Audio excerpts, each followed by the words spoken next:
Tiago, capítulo 4, verso 1. De onde vêm as guerras e brigas entre vós? Porventura não vem disto, das concupiscências que guerreiam nos vossos membros? Eu vou ler só até aqui.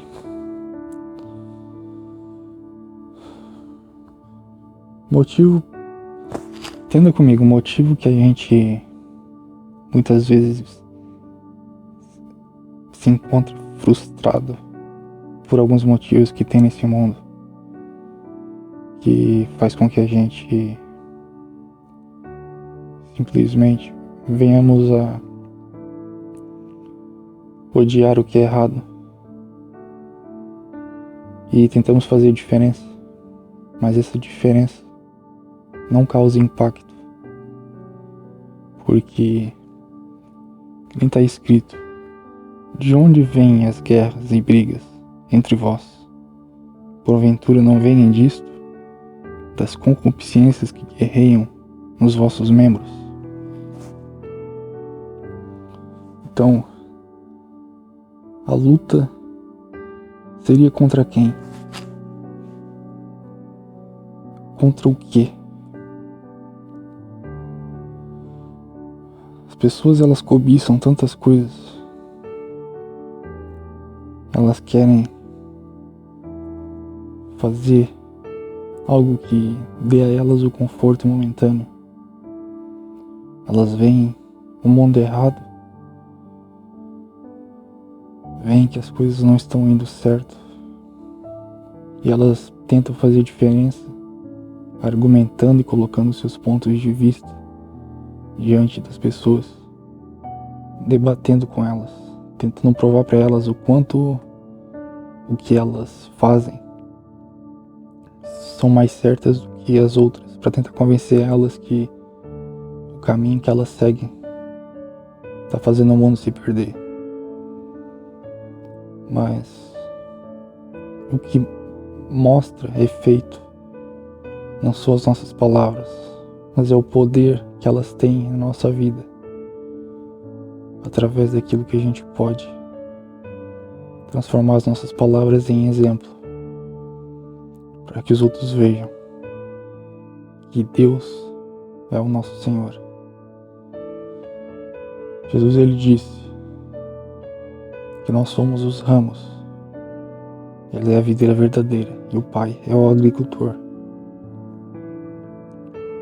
Quando a gente está em Jesus Cristo, ele diz que o Pai, ele poda os ramos para que deem mais frutos. E nós temos que permanecer nele, para que verdadeiramente Deus, ele possa ser conhecido no mundo através das nossas ações. Eu vejo tantos debates e argumentos que as pessoas fazem para tentar convencer que o outro está errado.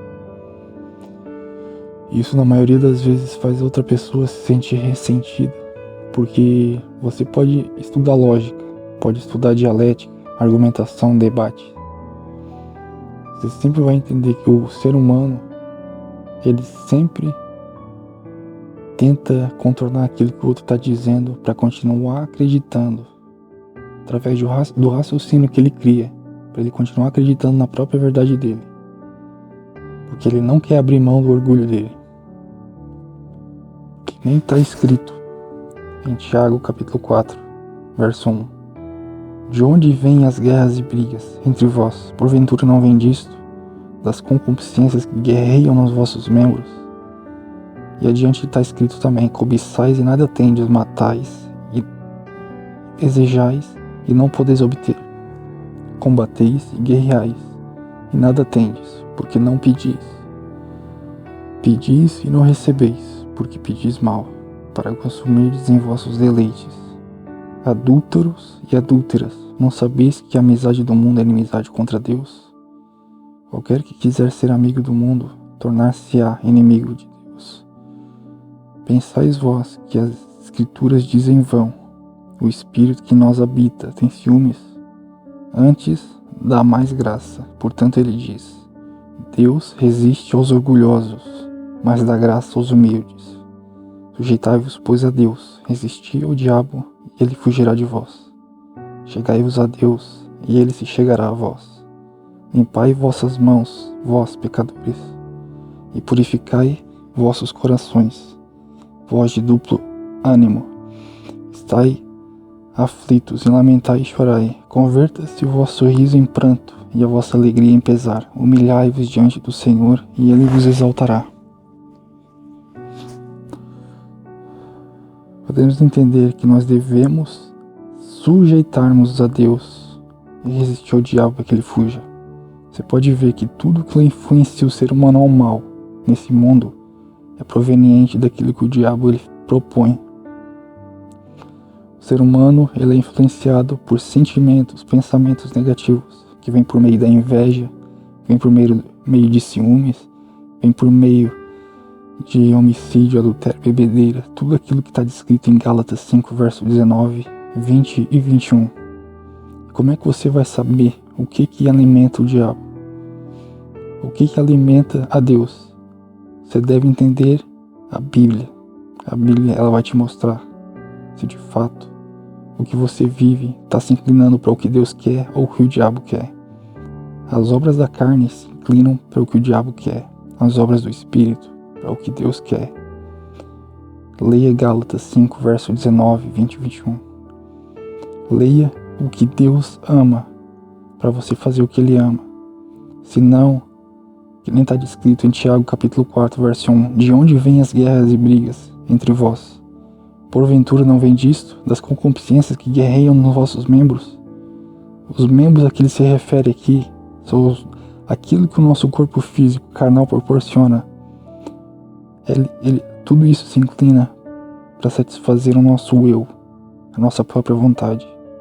Criar debates e argumentos para provar o quanto a gente está certo diante do outro, para a gente se autopromover, simplesmente vai fazer com que o outro cerre as mãos muito mais do que você. Ele vai fazer de tudo para provar que aquilo que ele está dizendo é a verdade. O nosso exemplo é o que transforma a vida das pessoas. E é o Espírito Santo quem convence. Não adianta a gente ficar debatendo o tempo inteiro. O ser humano ele quer ter razão, o ser humano ele quer estar certo, o ser humano ele quer ser o melhor, ele quer causar onde ele entra e sai. Ele quer ser mais que os outros. Não vai ser através da inteligência desse mundo que nós vamos convencer os outros. Somente através de uma vida inclinada a fazer aquilo que Deus quer. Somente através daquilo que Deus ele nos ensina a ser, nós vamos conseguir. Muitos buscam sabedoria, mas o apóstolo Paulo ele falou que ele pregava Cristo crucificado, que é escândalo. Sabe? É escândalo. É loucura para os gregos. É loucura para aqueles que pensam que sabem alguma coisa. Deus fez louca a sabedoria deste mundo. Nós temos que nos humilhar diante de Deus, que nem está escrito no verso 8: Chegai-vos a Deus, e ele se chegará a vós. Limpai vossas mãos, vós pecadores, e purificai os vossos corações, vós de duplo ânimo. Estai aflitos e lamentai e chorai. Converta-se o vosso riso em pranto, e a vossa alegria em pesar. Humilhai-vos diante do Senhor, e ele vos exaltará. Nós temos que nos humilhar.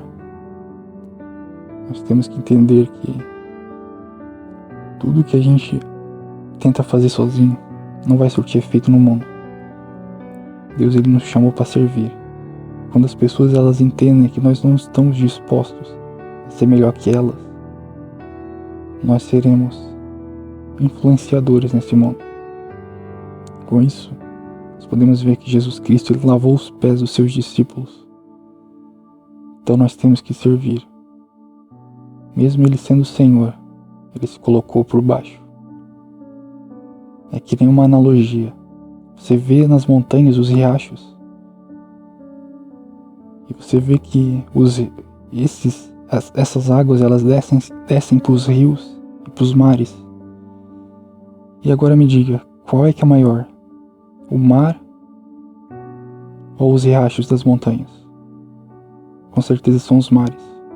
Mas por quê? porque os mares eles se colocam abaixo dos riachos das montanhas, porque os riachos, eles veem o ser humano, ele não está disposto a ter razão o tempo inteiro, e as pessoas elas baixam a guarda, que elas estão dispostas a serem prestadoras, são dispostas a servir nesse contexto do mar, nessa conotação. Enquanto o rio ele é menor, ele está servindo ao mar, se faz grande. Por quê? Porque o mar ele se põe abaixo, ele se faz mais pequeno do que o riacho. Assim Jesus fez, para que muitos vejam que nós não estamos aqui para debater e discutir, nós estamos aqui para mostrar o exemplo e humildemente levarmos o reino de Deus. Mas para isso é necessário que nós nos cheguemos a Deus, limpemos as nossas mãos e purifiquemos os nossos corações. E assim o diabo, quando nós venhamos a resistir a ele, primeiramente nos submetamos a Deus. Isso que eu tenho para deixar, em nome de Jesus. Amém.